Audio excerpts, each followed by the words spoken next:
দেখেন এই আগামী 23 তারিখ প্রধানমন্ত্রী তারেক রহমান তার প্রথম বিদেশ সফরে চীনে যাবেন। মালয়েশিয়া হয়ে তিনি চীনে যাবেন। আপনারা কি জানেন কি কারণে প্রধানমন্ত্রী তারেক রহমান ভারতে না গিয়ে চীনে যাচ্ছে? সেই কারণটি হল মার্কিন যুক্তরাষ্ট্র ইসরায়েল ইরানে হামলা করতে গিয়ে নেককারজনকভাবে পরাজিত হয়েছে। এই যে ইরানের বিজয় মানে মুসলমানের বিজয়, আর মুসলমানের বিজয় সারা বিশ্ব জুড়ে হয়েছে বলে তারেক রহমান সাহস করে ভারতকে উপেক্ষা করে আজ মালয়েশিয়া ও চীন সফরে যাচ্ছে। ইরানের বিজয় মানে কি? আপনাদের আরেকটা কথা বলতে চাই, এই যে ভারতের নতুন রাষ্ট্রদূত আসছে, বলতেছে ভারতীয়রা রংপুর দখল করে নেবে, আমরা ভারতের দিকে তাকে হা করে হাসি। বাংলাদেশ তো একা একটি মুসলিম রাষ্ট্র নয়, বাংলাদেশ 57টি মুসলিম রাষ্ট্রের একটি ভাই। ফলে যখন এই রংপুর দখল করতে আসবে হিন্দুত্ববাদীরা, তখন তাদের উপর ইরান মিসাইল মারবে, পাকিস্তান মিসাইল মারবে, সৌদি আরব মিসাইল মারবে। এই বিজয় এই কারণে বাংলাদেশে উদযাপন করা প্রয়োজন। কিন্তু যেহেতু ইসলামিক দলগুলা এবং অন্যান্য দলগুলা ভারতের দালাল, ওরা দেখাইতে চায় বাংলাদেশে ভারত শক্তিশালী, হিন্দুরা শক্তিশালী।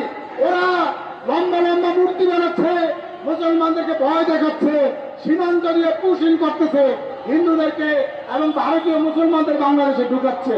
কিন্তু আমরা আজকে এই যে বাইতুল মুকাররমে উদযাপন করতে আসছি বিজয় উদযাপন, এই বিজয় উদযাপনের মানে হলো যদি বাংলাদেশের দিকে ভারত তাকায় তাহলে বাংলাদেশের ভাতৃপ্রতিম মুসলিম রাষ্ট্রগুলো ভারতের উপরে ঝাঁপিয়ে পড়বে।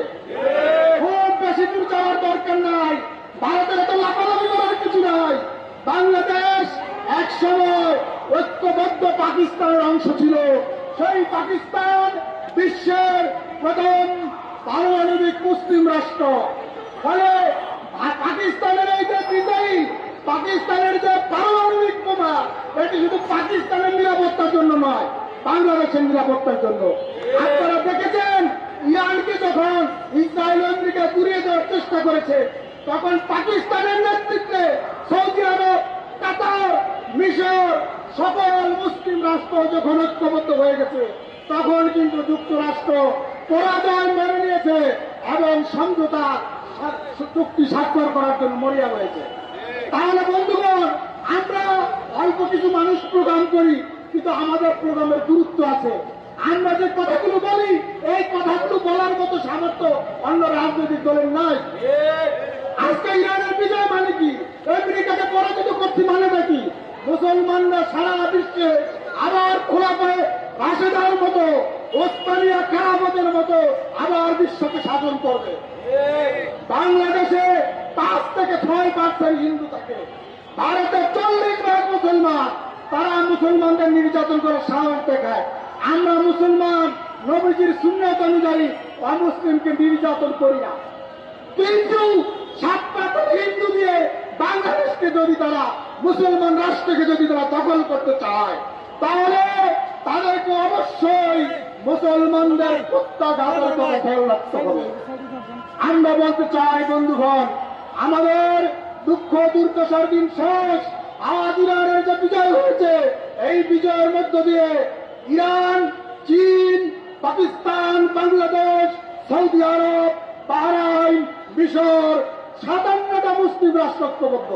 আমাদের পূর্ব পাশে আছে মালয়েশিয়া, ইন্দোনেশিয়া, সকল মুসলিম রাষ্ট্রের কোটি কোটি সৈন্য আছে, বোমা রয়েছে এবং সবাই জ্ঞান বিজ্ঞান উন্নত।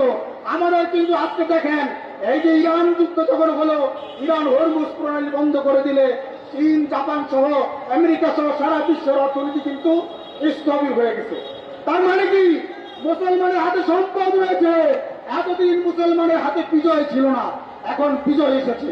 তাই আমরা সবাইকে আহ্বান জানাই, আসুন বাংলাদেশে আমরা ইরানের মতো করে ইসলামকে বিজয় করি, বাংলাদেশকে ইসলামী রিপাবলিকে পরিণত করি, কুরআন ও সুন্নাহকে আঁকড়ে ধরি এবং মুসলিম বিশ্ব আগামী দিনে যে বিজয় অর্জন করে আগামী দিনে যে মুসলিম বিশ্ব পরাশক্তি হতে যাচ্ছে, এই পরাশক্তির অংশ বাংলাদেশ হোক, এটাই আমাদের আহ্বান। আমরা আজকের এই সমাবেশ থেকে আমাদের প্রধানমন্ত্রী তারেক রহমানকে ধন্যবাদ জানাই। তিনি বুঝতে পেরেছেন বাংলাদেশের তিনি প্রধান, তিনি বুঝতে পেরেছেন সারা বিশ্ব মুসলমানের বিজয় হয়ে গেছে। এই কারণে প্রধানমন্ত্রী তারেক রহমান হিন্দু ভারতে প্রথম সফর না করে মুসলিম রাষ্ট্র মালয়েশিয়া সফর করছেন এবং এরপরে পরের দিনই 23 জুন তিনি যাবেন চীনে। চীন মুসলমানদের বন্ধু রাষ্ট্র, চীন ইরানের বন্ধু, পাকিস্তানের বন্ধু এবং বাংলাদেশের বন্ধু। আপনাদের জানতে হবে বাংলাদেশের সেনাবাহিনী একটি মুসলিম সেনাবাহিনী। এই সেনাবাহিনীর 90% অস্ত্র চীন থেকে আসা, ফলে চীন আমাদের মিত্র। আমরা প্রধানমন্ত্রী তারেক রহমানের কাছে আহ্বান জানাই, তিনি যেন এবার চীন সফরে গিয়ে চীনের বেল্ট অ্যান্ড রোড ইনিশিয়েটিভে বাংলাদেশকে সম্পৃক্ত করেন। সোনাদিয়ায়, কক্সবাজারের সোনাদিয়ায় যেন একটি গভীর সমুদ্র বন্দর নির্মাণ করেন এবং বাংলাদেশের নৌবাহিনীর জন্য তিনি যেন চীন থেকে রণতরী কিনে নিয়ে আসেন। আর আমাদের সীমান্তে চীনের সীমান্তরক্ষী বাহিনীর কাছে যেরকম ড্রোন সহ অত্যাধুনিক অস্ত্র রয়েছে, সে অস্ত্র যেন আমাদের সীমান্তে মোতায়েন করা হয়। বিএসএফ যদি আমাদের কোন নাগরিককে গুলি করে, তাহলে এআই ক্যামেরায় সাথে সাথে ডিটেক্ট করে আমাদের ড্রোন, আমাদের এআই গাইডেড মিসাইল সেই বিএসএফ কর্মকর্তাদের উপরে গোলাবর্ষণ করবে, বোমাবর্ষণ করবে এবং তারা সাথে সাথে গুলির ছাপ দিয়ে যাবে। আমরা সে আহ্বান জানাই। ফলে বন্ধুগণ, আজকে চীনে ইরানের যে বিজয়, এটা মুসলিম বিশ্বের বিজয়। এই বিজয় উদযাপন করার জন্য, এই বিজয়কে উপলব্ধ করার জন্য সবাইকে আহ্বান জানিয়ে আমি আমার বক্তব্য শেষ করছি। সবার কাছে আমরা দোয়া করতে বলি।